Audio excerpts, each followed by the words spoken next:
Within the innovative Aperture Science Enrichment Center, test subjects navigated a series of chambers designed on the surface to explore the capabilities of the portal gun and several other Aperture products. Each test chamber was perfectly crafted to invoke some sort of reaction or teaching opportunity for the test subjects. While some test chambers were fairly tame, such as one that taught the subjects how the storage cubes functioned, or another that taught them how to fire their first portal, there were others with a more sinister and complex motive. Whether this was by the design of Aperture or a consequence of the incident is up to speculation.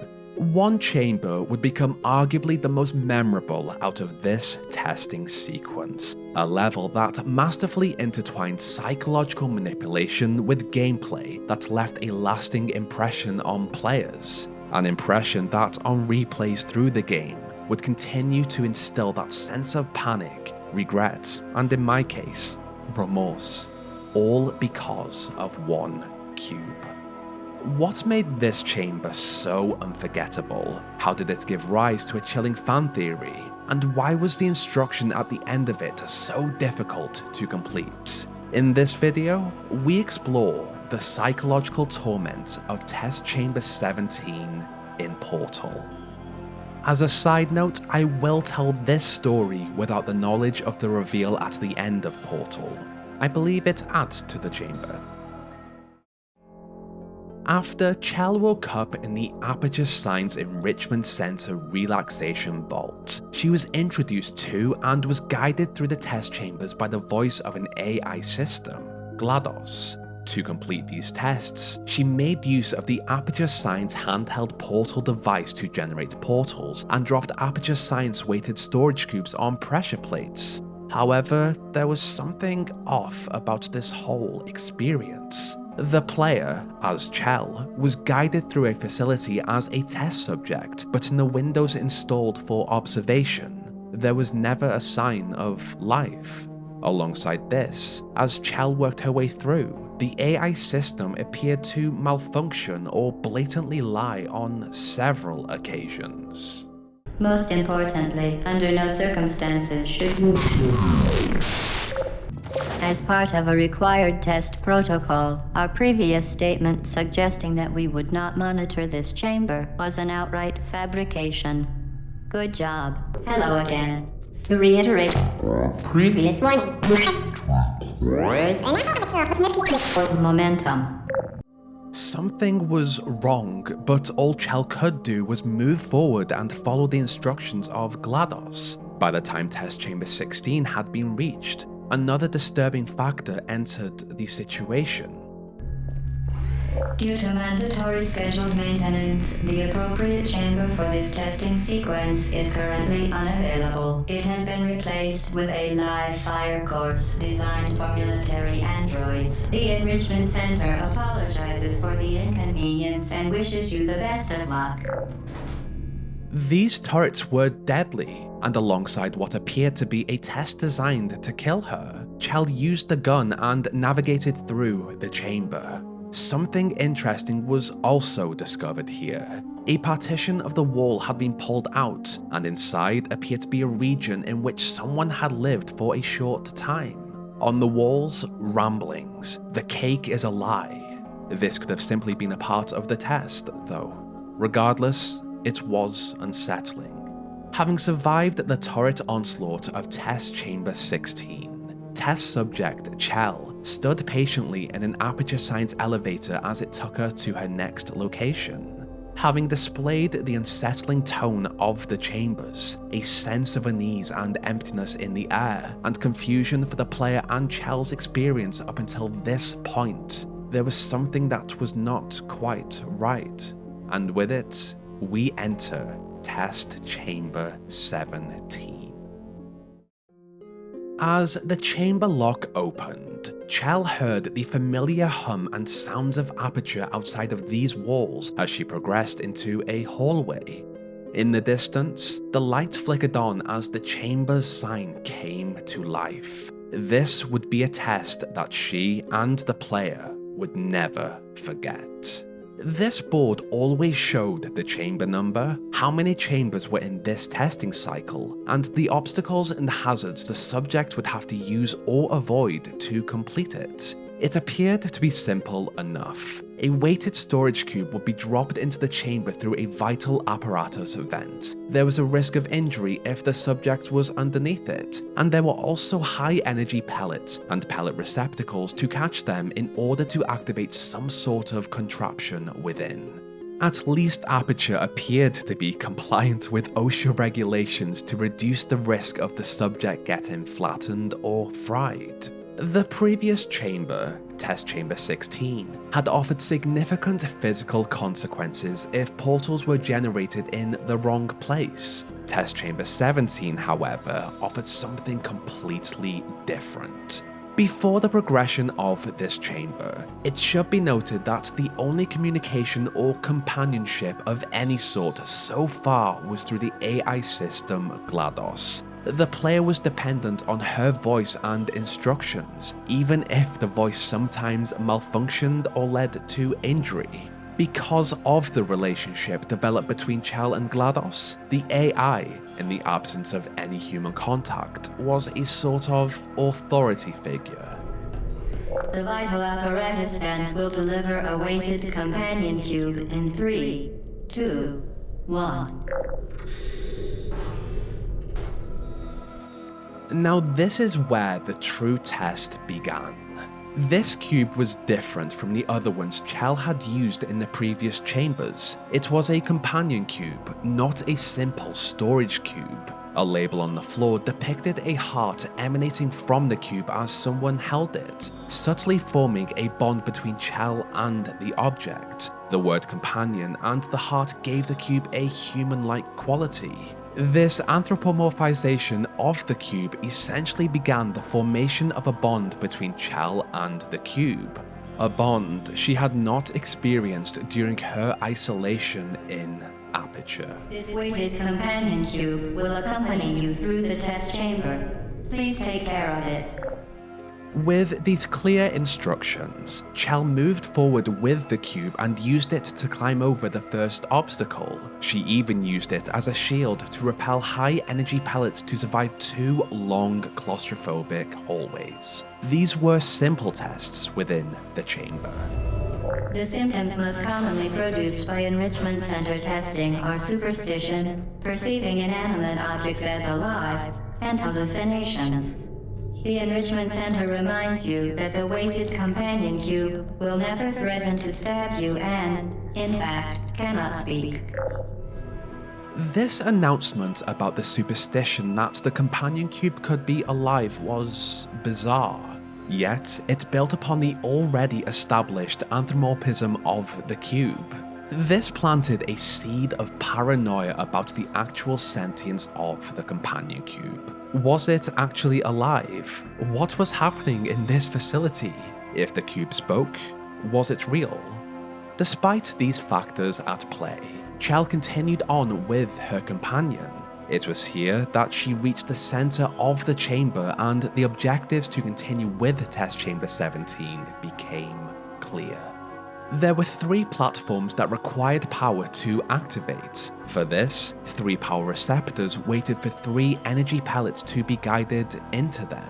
However, in a similar fashion to the previous chamber, Chell also noticed a portion of the wall that had been pushed out, and inside, something that would make her continue to question the reality she had found herself in. It quickly became apparent that this small region was not a part of the test. Even so, it built upon the feelings of isolation, paranoia, and confusion that had been established throughout the previous chambers. Once again, it appeared that someone had lived there briefly and left a warning for anyone who found it. "The cake is a lie" was scrawled multiple times, accompanied by ramblings of hallucinations, images of companion cubes taped onto human bodies, further hints at the cube's sentience. There were also stolen security cameras beneath a depiction of a monstrous camera with the message, "She's watching you." The message of superstition, perceiving inanimate objects as alive, and hallucinations was precisely what the AI had warned about. At this point, one had to question what was real and what could be trusted. Why would the AI system lie? Was it the monstrous creature depicted in the drawing? And what would it gain from manipulating the test subjects? Even more confused by the situation, Chell had no choice but to return to the chamber and complete it. There was no other way to exit the test cycle.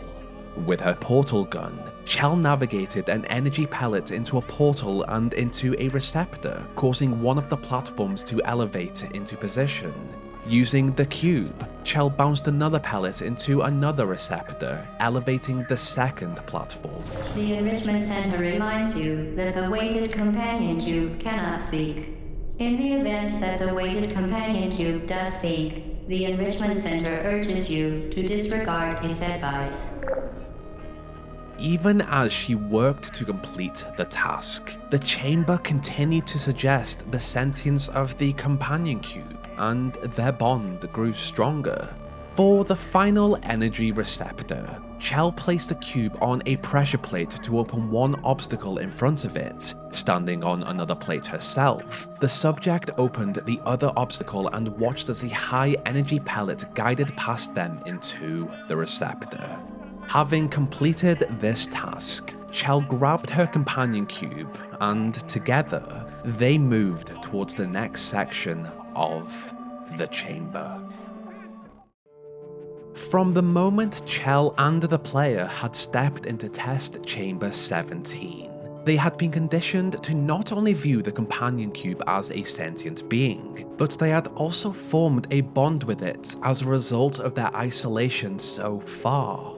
From the AI statements, Chell and the player questioned the reality of what they had encountered and observed. What was the point of these tests? Was the AI evil? Was the cube alive? There was something wrong with the facility, but it was difficult to actually figure out what it was.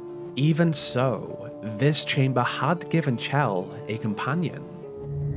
You did it. The weighted companion cube certainly brought you good luck. However, it cannot accompany you for the rest of the test and, unfortunately, must be euthanized. Please escort your companion cube to the Aperture Science Emergency Intelligence Incinerator. This was the actual task of Test Chamber 17. To drop the companion cube Chell and the player had become grown attached to into an incinerator. Every psychological technique that had been used so far amounted to this very moment. The term euthanize is commonly used to refer to the painless, humane death of a living entity. Once again, this suggested that the cube was alive. If Chell were to drop it into the incinerator, she would end the life of her only companion. Still, due to the other techniques used in this chamber, a big question remained. Was the cube alive or just an object? GLaDOS's order would have created a moment of cognitive dissonance in which the player was stuck between two conflicting beliefs and values. The companion cube appeared to be just that, a cube, but GLaDOS's instructions had made Chell question her logical understanding of what it actually was. Stress, anxiety, and even remorse for the cube could have been felt at this stage. To make this discomfort even stronger, social isolation can often lead to individuals to form strong attachments with inanimate objects. In this case, the cube could have been a surrogate for human interaction, aided by the constant personification of the object by GLaDOS. The main issue here was that Chell could not progress to the end of the chamber without completing the task. A task ordered by an authority figure she had followed the orders of since she had woken up in the relaxation vault. If Chell was to look at how the incinerator worked, she would have to activate a switch to open it, and then race against time to drop the cube inside. However, on the ground were two images. The first of a cube with a broken heart, and the second of a flame erupting from the incinerator. Once again, reinforcing that the companion cube would have an emotional response to this betrayal if Chell destroyed it. While the main question still remained of the companion cube's sentience, Chell only had one way to leave the chamber: by following GLaDOS's orders. Rest assured that an independent panel of ethicists has absolved the Enrichment Center, Aperture Science employees, and all test subjects of any moral responsibility for the companion cube euthanizing process. While it has been a faithful companion, your companion cube cannot accompany you through the rest of the test. If it could talk, and the Enrichment Center takes this opportunity to remind you that it cannot, it would tell you to go on without it because it would rather die in a fire than become a burden to you. The announcements from the AI system appeared at first to be a way to push Chell to comply with the order she had been given, but there were some choice words and phrases scattered within there to be perfectly crafted together to manipulate Chell's emotions and actions.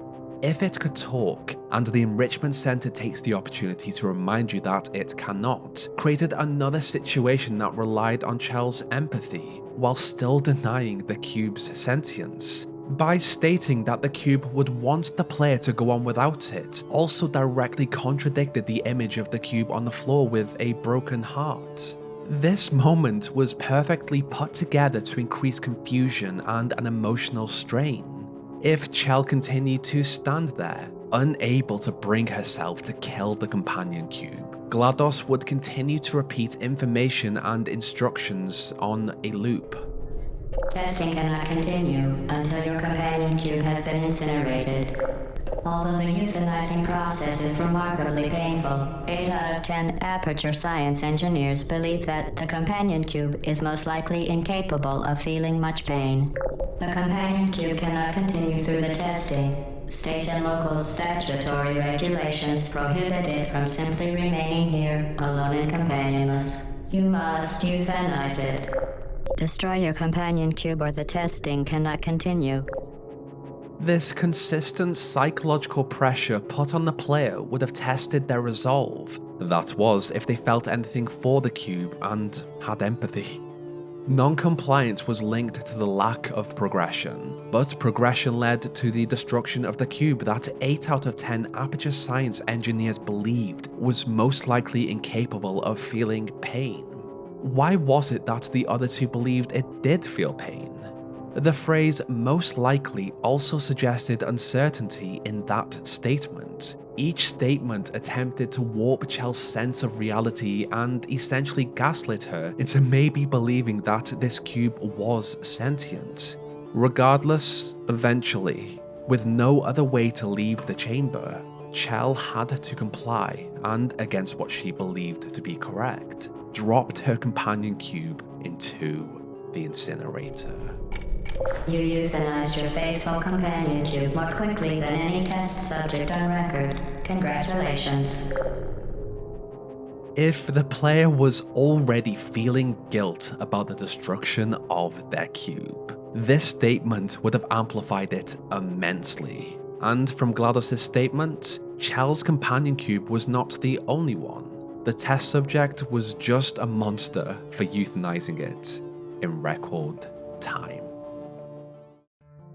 Test Chamber 17 offered a multifaceted and complex scenario for the player to navigate, following an already uneasy exploration of the previous chambers. On a first playthrough, the player was completely unaware of what to expect. Through emotional manipulation, conditioning, and an ethical dilemma, the player was tested and stressed, not through the actual chamber itself, but through their connection to the companion cube. Upon entering the chamber, GLaDOS humanized the cube through very selective language. She created a bond between the player and the cube, implying the player had to protect it despite it being an inanimate object. When the moral dilemma to euthanize the cube was introduced, the word euthanize implied a painless, humane end for a human, let alone a cube. This was yet another way to manipulate Chell and the player's perception of what the cube actually was, inducing stress in an otherwise non-stressful situation. As the guiding voice through the Aperture Science Enrichment Center, GLaDOS essentially created an environment of helplessness. Only by cooperating with the AI's instructions could Chell progress. Consequently, the command to incinerate the cube, despite objections, was a losing battle. In this scenario, GLaDOS was the only voice of authority in the chamber.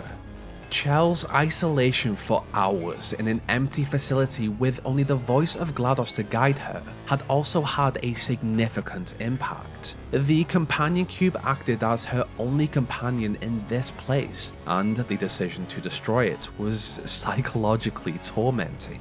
In GLaDOS's final push, she relentlessly instructed the player to follow her commands, leaving no alternative. Despite an emotional conflict, there was only one choice to make. Having successfully pressured the player to incinerate the companion cube, GLaDOS's sadism emerged. She congratulated the player for killing it faster than any other test subject, a tactic designed to make them feel worse about the situation and to enhance GLaDOS's control over the player. That is why this is a memorable chamber. Okay, so I told the previous chapters of this video as a first-time player of Portal without the knowledge that GLaDOS had actually taken over Aperture Science after the murder of the personnel with neurotoxin. The feeling of unease was perfectly added to the cocktail of emotional manipulation GLaDOS formed in Test Chamber 17. I wish I could experience Portal for the first time again before the reveal. As for the idea that the companion cube was alive, I am still unsure. GLaDOS always added a little bit of truth in her lies, but her ultimate aim was to manipulate the player and make them question their reality. It gave her a kick as the completion of test chambers scratched that itch she had. The idea that the companion cubes were alive spawned from this chamber, but it was also explored in the Rattmann comic released in preparation for Portal 2, set before, during and after the events of Portal. The dens Chell found were Rattmann's, a scientist who had survived GLaDOS's purge of the facility and was hunted by the robot. Doug suffered with schizophrenia, and as a result, he also humanized a companion cube as it traveled across Aperture with him. The only difference here was that the cube actually spoke to him. In Rattmann's case, the cube spoke when he stopped taking his medication, and it became his source of reasoning to help him survive. As for why they would be alive, there is the belief that GLaDOS put the bodies, dead or alive, of the Aperture scientists inside them. They became a part of the tests they had created. A theory, but a cool, morbid one. At the end of Portal 2, many years later, when Chell eventually escaped Aperture, her cube was given back to her by GLaDOS. It managed to mostly survive the incinerator, regardless of whether it was alive or not. At least Chell was reunited with it. Test Chamber 17 was an impressive level that leveraged emotional manipulation, ethical dilemmas, isolation, cognitive dissonance, and authority to create a deeply impactful psychological experience. An experience that enhanced the narrative and displayed to us, the player, that something was wrong. Because of it, Test Chamber 17 is one of the most memorable chambers in the entire game. That, or I have just made a 20-minute plus video about my regret of destroying the companion cube in my childhood, and it has never quite left me. If this was how impactful just one of the chambers was, imagine how interesting some of the other chambers are. I have wanted to make a video like this for a while, where I dive into such a small level but explore everything that is offered. Test Chamber 17 is a very unique experience and clearly left a long-lasting impression.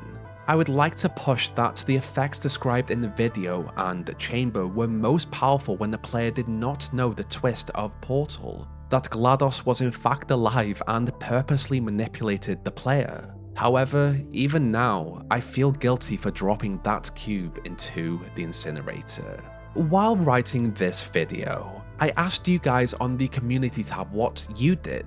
It looks like the majority of you are not monsters. Even now, I am still unsure on whether the companion cube was sentient. GLaDOS normally lied, but she did tell the truth sometimes too. What do you think? There are so many more complex topics I've wanted to cover for a while, but with giving myself around a week to make a video on average, I was never able to really dive into them. Because of that, I'm going to change the upload schedule to post a video between every 9 to 14 days. I think this video posts about 2 weeks after the last one.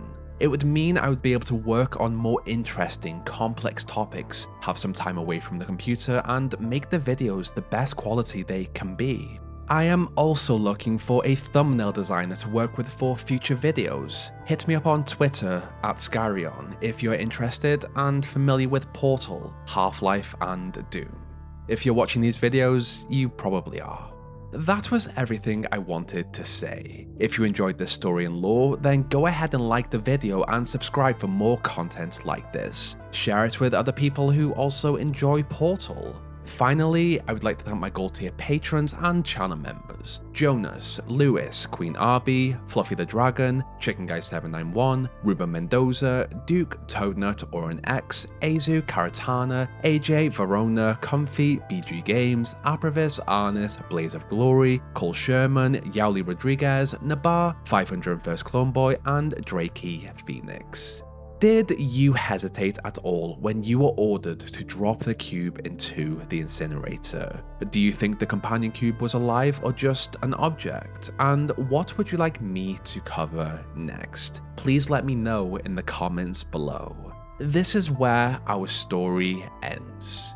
Check back soon for a new one.